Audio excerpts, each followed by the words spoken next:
क्या आपने कभी सुना है किसी ऐसे राजा के बारे में जो हर रात शादी करता था और सुबह उसकी दुल्हन की चिता जलती थी? लोग कहते थे वो राजा पागल है, कुछ कहते थे वो शापित है, पर सच्चाई ऐसी थी जिसे सुनकर देवता भी कांप गए थे। बहुत समय पहले की बात है। मल्य देश नाम का एक समृद्ध राज्य था। राजा विक्रमसेन रूपवान, पराक्रमी और जनता का प्रिय राजा।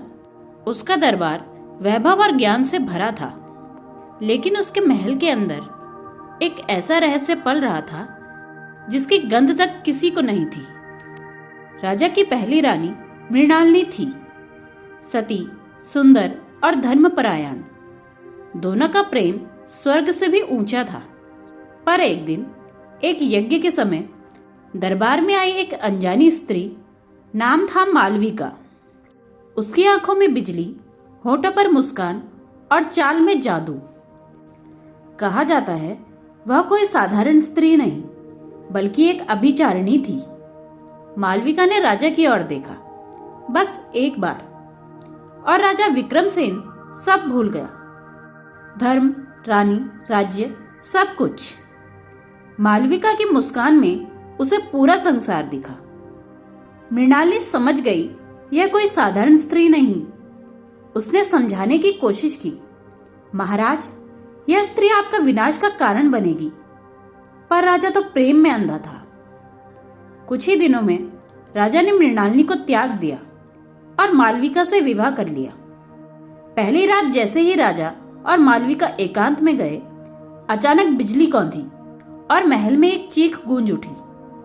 सुबह जब द्वार खोला गया, मालविका वहां नहीं थी, सिर्फ एक राख का ढेर, और उस पर लिखा था, राजा विक्रमसेन, तूने प्रेम को पाप बना दिया है। अब हर रात तू विवाह करेगा और हर सुबह दुल्हन मरेगी। राजा पागल हो गया।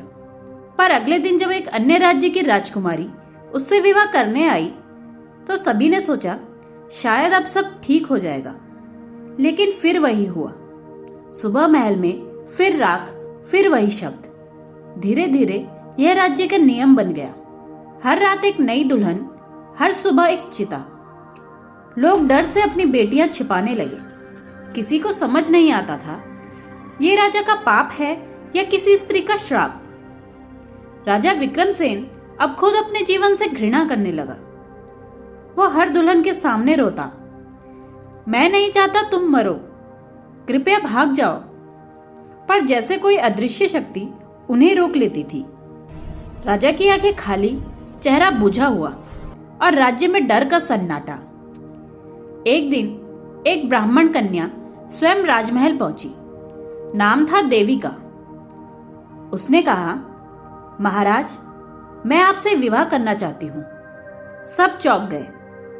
राजा ने कांपते हुए कहा, तुम मर जाओगी, हर कोई मर जाता है। देविका मुस्कुराई, अगर मेरा मरना किसी पाप का अंत बन जाए तो यह मृत्यु नहीं, मोक्ष होगा।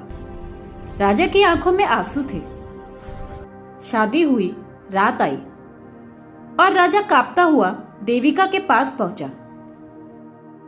देविका ने कहा, महाराज, यह कोई साधारण श्राप नहीं, यह आपकी पहली पत्नी मृणालिनी का श्राप है, जिसे आपने प्रेम के नाम पर अपमानित किया था। पर यह श्राप तभी टूटेगा जब आप बिना इच्छा, बिना वासना, सिर्फ सच्चे पश्चाताप से किसी स्त्री के पास जाएं। राजा रो पड़ा। वह घुटनों के बल बैठ गया। मैंने अपने प्रेम को पाप बना दिया देविका। मृणालिनी को छोड़ा, धर्म को भुलाया। अगर मेरे प्राणों से यह श्राप मिटता है तो मैं तैयार हूं। राजा ने देविका के चरणों में शीश रख दिया और उसी क्षण एक तेज प्रकाश फैला। आकाश से एक स्वर गूंजा, अब पाप का प्रायश्चित हो गया है। राजा विक्रमसेन, तुम्हारा अपराध क्षमा हुआ। देविका मुस्कुराई और अग्नि में विलीन हो गई। राजा के आंसू थम ना पाए। वह अगले दिन सन्यासी बन गया। कहते हैं मल्ल देश का वह शापित महल आज भी वीराना है। रात को वहां से शहनाई की आवाजें आती है और कभी कभी कोई फुसफुसाता है। प्रेम अगर स्वार्थ से जुड़ जाए तो वह सबसे बड़ा पाप बन जाता है। लोग आज भी कहते हैं राजा विक्रमसेन ने हर रात विवाह किया, पर असली सुहागरात तो उस दिन हुई जब उसने पहली बार खुद से सच्चा प्रेम किया।